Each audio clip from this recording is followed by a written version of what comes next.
What's going on, Yeousch Alliance? My name is Vox, and this is Phantasy Star Online 2. Phantasy Star Online 2 is a MMORPG style game. It's sort of an MMO from SEGA, and this one's actually only available for Japanese players, although obviously I got a hold of it. It's possible for non-Japanese players to play it, but the majority of the game is still going to be in Japanese.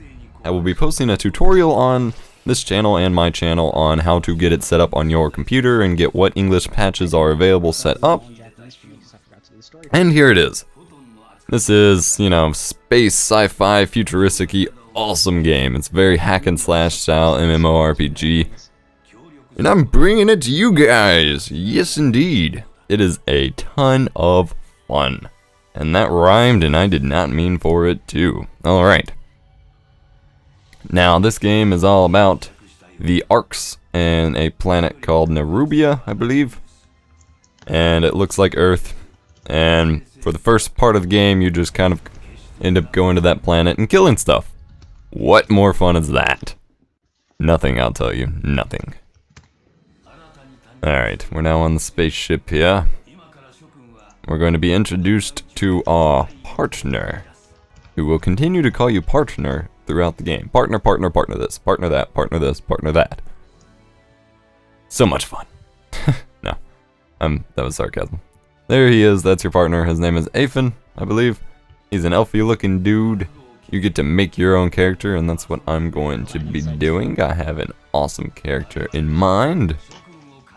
This game runs very well, by the way. A guy I play with named Blizzard Ball runs it on his laptop and gets 60 frames per second constant no matter what. I'm running it on my desktop, running it at 1080p with everything maxed out and getting 120 frames per second.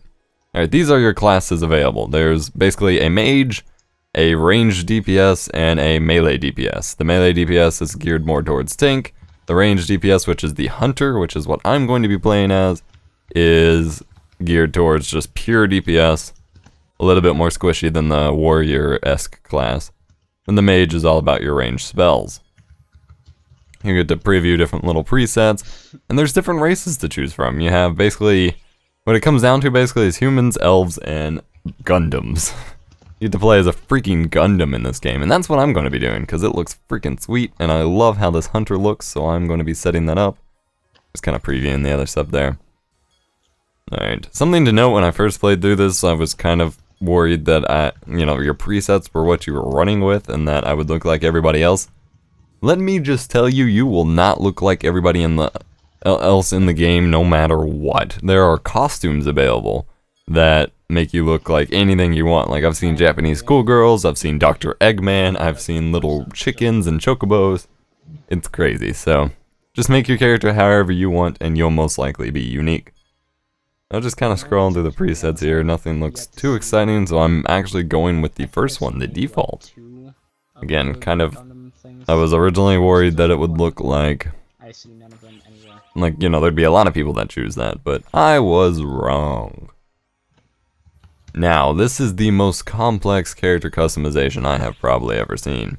If you're playing one of the other races, or you choose a face here, you get to change a bunch of facial options, but I'm not actually running with the face. I'm going to be using a mask most likely. So you don't get as many options when you're running with a mech mask, but that is okay by me. Less time spent on character customization. You get to change what helmet you have, you get to change what armor you have, your colors, you get to change your proportions. There's just so many menus and options, you could probably make a whole mini game out of just creating your character. I still the main reason I chose that character was for that helmet, so I'm going to be keeping that. And here you go with your proportion. You choose your height, I believe, and basically how scrawny or how rugged you are. And you just kind of scale it from top to bottom. And so you don't want to get anything too drastic or you're just going to look completely like that. Completely awkwardly disproportional compared to everybody else, but whatever. Then choose your height. I'm just making me really tall and kind of thin because I'm an awesome super fast mech dude. And yeah, it looks pretty good.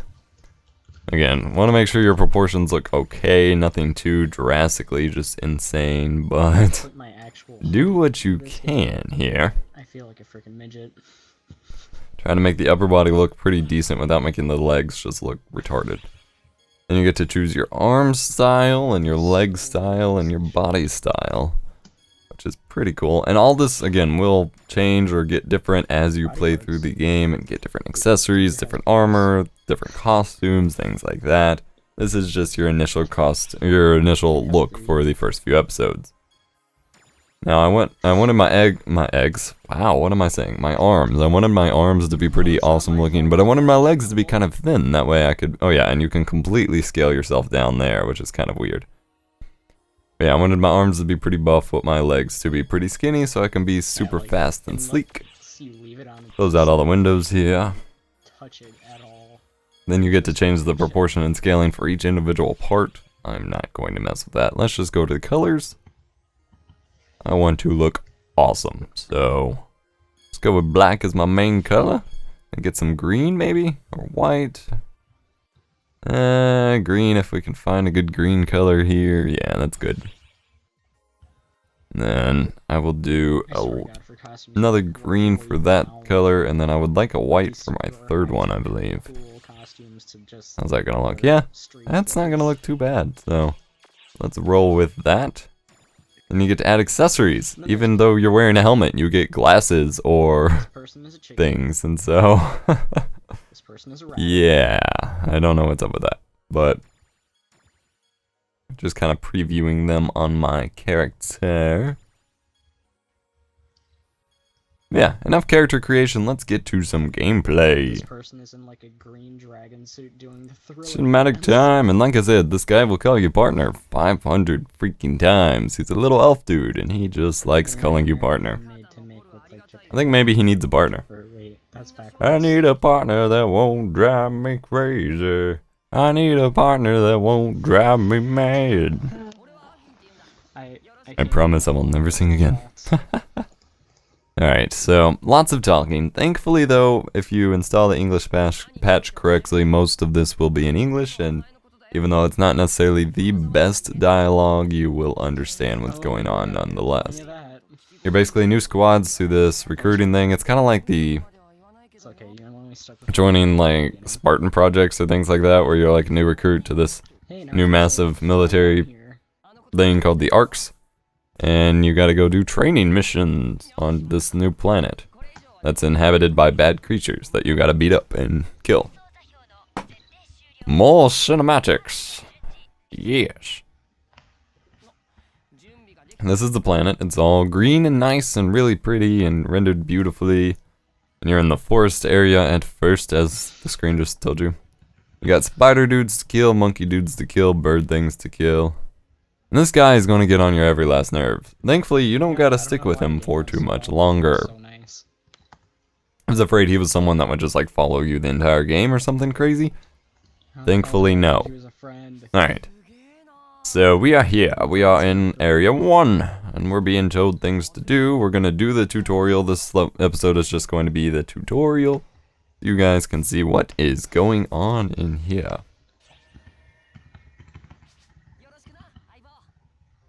Alright. Let's go!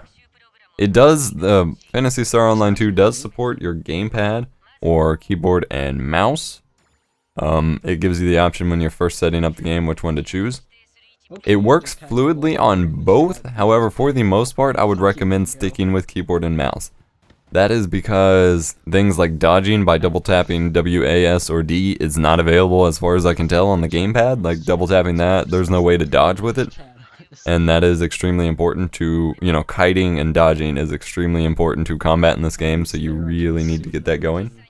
And like I said, it doesn't really seem to do that with the gamepad. However, one issue I'm running into, as you all may or may not know, I'm using a Rat 5 gaming mouse, which has a very high DPI, which means in most games I have to turn my sensitivity down. Well, this game does not appear to have mouse sensitivity options, or we cannot find them thus far. So I have to turn my DPI all the way down and just have a really awkward look set up there. But that's okay. Alright, so here we're just learning basic commands. The more pressure and hold you put on spacebar, the higher you jump, the further you jump. WASD moves, left click does attack, right click does a special attack. Your hotkey bar is mostly for like healing items or special techniques you may or may not learn. Hey, you are a robot. These crate things you will want to break to get items such as more healing devices, things like that. And you just do that by cutting them open. I was trying to access them with E, but it does not work. You just bust them open. Yeah, this game is all about hacking, slashing, destroying, kablooing, etc. Run over here. So yeah, as you can see, I'm having a little bit of sensitivity issue, but that is okay. Your mini map in the top right hand corner you can change with M or bring it full screen with N. Something useful to know. Jump down, run around, jump up, run her up. Just trying to figure out where to go here. Minimap isn't necessarily the most, obvious thing for where you're supposed to go, but you'll usually find your way. Now we have our first battle. It's a monkey dude. He's a native to this planet that we're on, and we're going to have to beat him up. However, your partner is scared as can be of combat, so I don't know why he joined this group to begin with, but he is with you nonetheless, and he just gets really freaked out when you fight, so be gentle with him. Or you may regret it.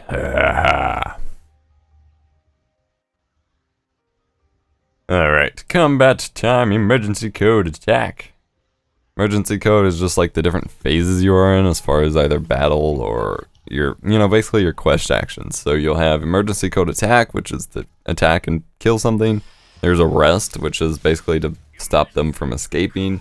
You don't actually have to arrest them, you just more so kill them before they run away. One thing I do like about this game is that you get to cut down trees. It's just, I realize they disappear and stuff, but it's just a level of environmental interaction that I kind of like. And it looks beautiful. I love how well it looks. Or how great, how pretty, how well it renders. Like, it uses hardly any graphical power or CPU power. And yet it still runs very, very well. Like, it looks really, really good. And this is one of those few games where cross-platform play is actually, it actually works. Which is impressive because everybody promises it and then it ends up not working out. But this is the exact same game and exact same servers for both the PlayStation Vita and the PC. So anybody playing on the Vita or on the PC will be playing together. Obviously we will see more of this with the next generation of consoles, but at least placed on the PlayStation side, but still pretty cool that it's already, this is something that came out and actually went through with it. Now if only they released a more American, English-ized version, that would be nice. Running around, healing, I still need to heal some more. Drink your potions, drink your potions.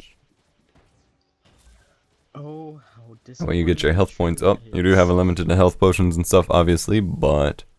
And here's the dodging I'm talking about. You just kind of double tap W, A, S, or D, and you dodge. As far as I can tell, you can't really do that on the gamepad. Perhaps, though, which I will go through and test at some point, maybe if you tell it, when you actually tell it at the beginning to use gamepad, maybe it gives you different controls. I told it keyboard and mouse at the beginning and then just tried using gamepad later. So maybe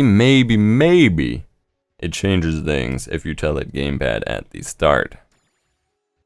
You never know, though. And there's a little chicken chocobo dudes that you gotta kill. And then they end up just, like, running away. I feel kind of bad for killing them. I don't understand their purpose entirely, but they give you XP. So, yep. But yeah, this is Phantasy Star Online 2. I hope you enjoyed the video, guys. Leave a like and a comment below. And I will see you guys next time. Yeah, you just gotta do it.